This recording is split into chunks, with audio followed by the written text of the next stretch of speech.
आज इस कलयुग रूपी कलकाल में, कलयुग रूपी पारा में राम जैसे पुत्र, श्रवण जैसे पुत्र और ध्रुव प्रहलाद जैसे पुत्र क्यों नहीं हो रहे? ये भारत देश है जो कि कभी सोने की चिड़िया रहा करती थी, आज उसी हिंदुस्तान में एक भाई की भाई हत्या कर रहा है। जैसा कि कथा में, सत्संग में बताया जाता है कि मेरी माताओं, बहनें और भाई बंधु लोग, जीवन में मानो तो सब कुछ कर सकता ही है, लेकिन जीवन में मानो विज्ञान का आज सहारा लेकर के अपने प्रभु को भूल रहा है। आज अनेकों अनेक की परेशानियां इस कलयुग रूपी कलकाल में क्यों आ रही है? जो कथा के माध्यम से, भगवान के माध्यम से, भगवान के शरणों के माध्यम से दास बन करके ही जीवन बीत पाएगा। जरा विचार हम आप उस पर किया जाए मेरी माताओं, बहनी, भाई लोग, राम जैसे पुत्र को 14 वर्षों के लिए वन क्यों हो गया? राम जैसे पुत्र को 14 वर्ष के लिए वन क्यों जाना पड़ा? वाल्मीकि जी रामायण में लिखे हैं, राम को 14 वर्षों के लिए वन हुआ था, तो मां जानकी सीता को वन नहीं हुआ था। जेहि पुत्र राम के बन भयो भाई, सीता को बन जाना है, सीता को बन जाना है। क्या राजा दशरथ के पास 3 रानियां होने के बाद 4 पुत्र रहे, राम, लक्ष्मण, भरत और शत्रुघ्न। राम को वन स्नाते हुआ यम्मा कैकेयी को पता चली कि मेरे पुत्र को गद्दी नहीं होगी, और आज सवेरे में तैयारियां हो रही है, राम को सिंहासन मिलेगा। उस युग में उस समय में एक मंथरा थी, आज तो हमारे यहाँ अनेकों मंथराएं हो गई हैं मेरी माताओं, बहनी लोग। और मंथरा ने आकर मां कैकेयी से बताई कि मां कैकेयी जी, आप कहती हो कि राम जैसे पुत्र को बड़ा प्यार है, बड़ा दुलार है, लेकिन तुम्हारे राजा दशरथ पति जो है, और सबसे ज्यादा स्नेह और प्यार, प्रेम कौशल्या जी से किया करते हैं। मन में शंका आ गई। मां कैकेयी बोलती है कि मंथरा दासी क्या बात है? मंथरा बोली कि मैया कैकेयी जी, राम को गद्दी होगी और तुम्हारे पुत्र को गद्दी नहीं होगी। मां कैकेयी के मन में उबलने लगा। मां कैकेयी बोली, कहे दासी, मंथरा इस राज से, इस बात से, इस त्रेता युग में मेरे पुत्र को सिंहासन कैसे मिले? मंथरा ने बताई, कहे बहनी, अय मेरी माता कैकेयी जी, तुम्हें केवल एक काम करना पड़ेगा, अपने पति राजा दशरथ से बस एक ही मंगनवा मांगू हो, बस एक ही मंगनवा मांगू हो। तुम एक काम करो कैकेयी मां, होते सुबह राम को वन मांगना है तो तुम्हें मैया एक काम करना पड़ेगा, अपने पति राजा दशरथ को वचनबद्ध कराना पड़ेगा। और जब तुम्हारे पति राजा दशरथ जी तुमसे वचनबद्ध हो जाएंगे, तुम्हें जख मार करके राम को वन भेजना पड़ेगा, और तुम्हारे पुत्र को सिंहासन गद्दी प्राप्त होगी मैया। मां कैकेयी के मन में ये बात तो बस गई, और जब बात मां कैकेयी के मन में बसती है तो मां कैकेयी कोप भवन में जा करके बैठ जाती है।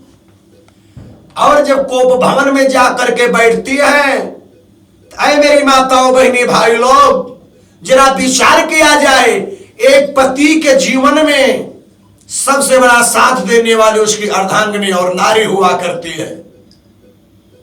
और जब राजा दशरथ को पता चली कि मेरी अर्धांगिनी कैकेयी को कोई दुख ऐसा पड़ गया है कि जो कैकेयी जी जाकर के कोप भवन में विराजमान हो चुकी हैं, और जब राजा दशरथ को खबर चली तो राजा दशरथ कैकेयी के पास पहुंचे। बोले अरे कैकेयी जी, तुम पर क्या ऐसी मुसीबत पड़ गई, तुम पर ऐसा क्या दुख आ गया कि जो तुम कोप भवन में जाकर के विराजमान हो गई हो।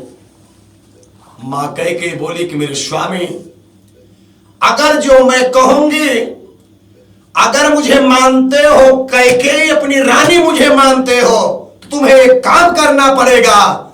राजा दशरथ नारी की बात को मान लिए। बोले बताइए देवी।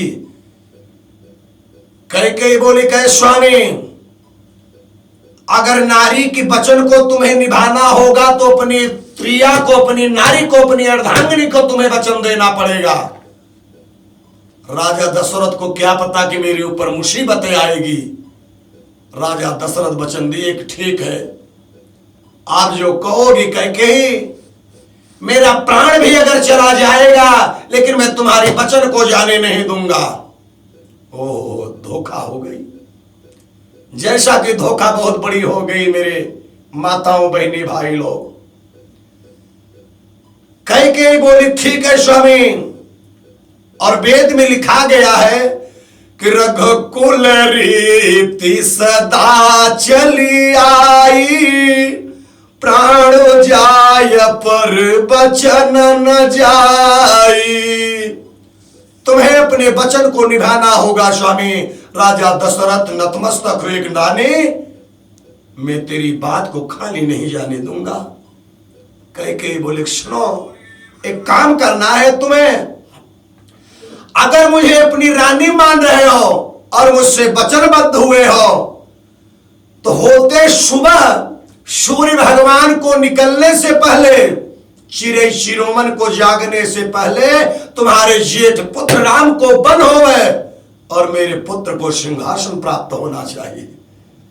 जरा विचार करो मेरी माताओं, बहने, भाई, आलोक। जिस बाप के जियत में, जिस बाप के रहत में पुत्र दुनिया से चला जाए, इससे बढ़कर के दुख जीवन में और कोई नहीं होता है मां बाप के लिए। और सुनो, अगर जिस माँ बाप के जियत में अगर पुत्र 2-5 साल के लिए खो जाए तो जरा इस कलयुग उस माँ बाप के आत्मा से पूछो, उस माँ बाप के जीवन में क्या गुजरता है। राजा दशरथ वचनबद्ध हुए हैं। बोले कहे रानी, मेरे पुत्र के वन के बदले में आप दूसरा कुछ मांग लीजिए। रानी बोले नहीं स्वामी, मैं कोप भवन से बाहर तब आऊंगे जब राम को 14 वर्षों के लिए वन हो जाएगा। राम प्रभु और सुन रहे थे। मर्यादा पुरुषोत्तम भगवान रामचंद्र जी स्नाते कहा गया कि जो पुत्र के जीवन में अनेकों दुख आवे लेकिन वह माँ बाप को जीवन में दुख न देवे, और पुत्र नहीं, और राम की उपाधि दी गई। भैया राम सुन रहे थे। बोले राम सुनो मरी बापा, अरे मैया को सुख भारी है, मुझे आज बन की तैयारी है। ठीक है पिताजी, अगर मेरे बन जाने से, अगर मेरे बन जाने से अगर मेरी मैया कोई को सुख प्राप्त होता है तो 14 वर्ष का जीवन मैं वन में काट लूंगा। उधर राम को वन हो रहा है और उधर राम को वन हो रहा है, ऐसा राजा दशरथ को दुख हो रहा है। और उधर कैकेयी के दिल में बहुत बड़ी खुशियां हैं, केवल एक नारी मंत्रा के नाते। राम वचन दिए, कहे मेरे पिता राजा दशरथ, मैं 14 वर्ष के लिए वन तो जा रहा हूं, लेकिन वन से लौट कर आऊंगा तो फिर तुमसे मुलाकातें होगी। बात उस समय की आ गई। वही राजा दशरथ जब श्रवण कुमार को बाण चलाए थे अनजाने में, तो अंधे अंधा ने श्राप देकर मरा था। कहे राजा दशरथ, जो जीवन में मेरे साथ हो रहा है वही तुम्हारे जीवन में होगा, लेकिन फर्क यही रहेगा राजा दशरथ, मैं पुत्र के मरने के बाद प्राण तज रहा हूं, लेकिन तुम पुत्र के जीत में ही प्राण तज दे हुए। अरे भैया, और श्राप अंधी और अंधा का राजा दशरथ पर लगा। राम को 14 वर्षों के लिए वन हुआ। राजा दशरथ की विरह के नाते, मारे चिंता के नाते राजा दशरथ को प्राण तजना पड़ा और 3 रानी को विधवा होना पड़ा। जरा उस मंथरा की गाथा आप देखिए। तो आज एक कलयुग चल रहा है, जिस घर में अगर मंथरा का राज हो जाए, जिस घर में, अरे मेरी माताओं लोग जरा आप भी बहने विचार में बैठाइएगा, जिस घर में अगर नारी मंथरा का भाव हो और जिस घर में मंथरा की बुद्धि हो, तो क्या वह घर चल सकता है?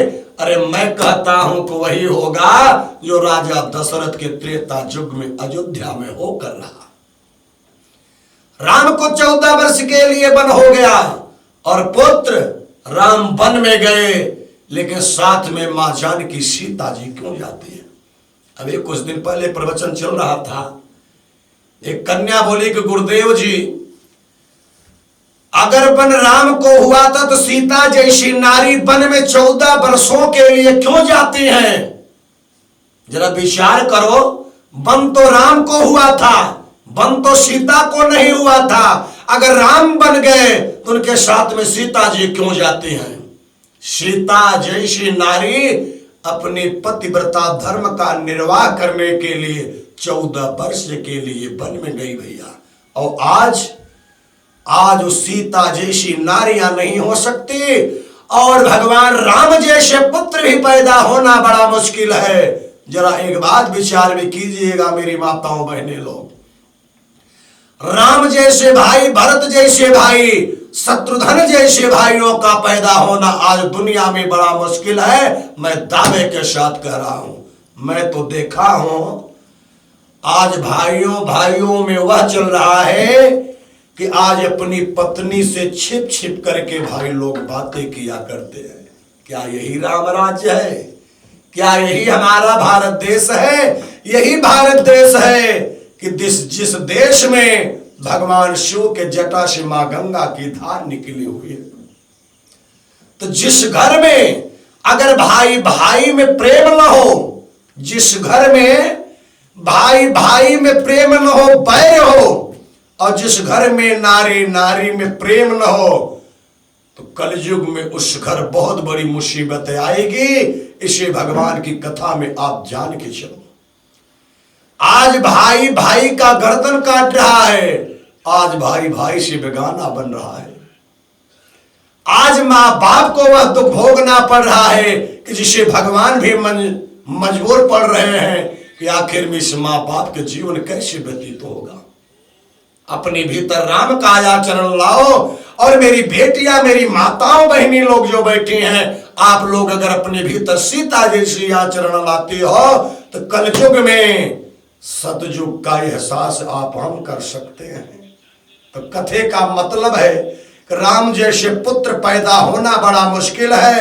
सीता जैसी बहू की बात ही छोड़ो, सीता जैसी बेटी का होना बड़ा मुश्किल है।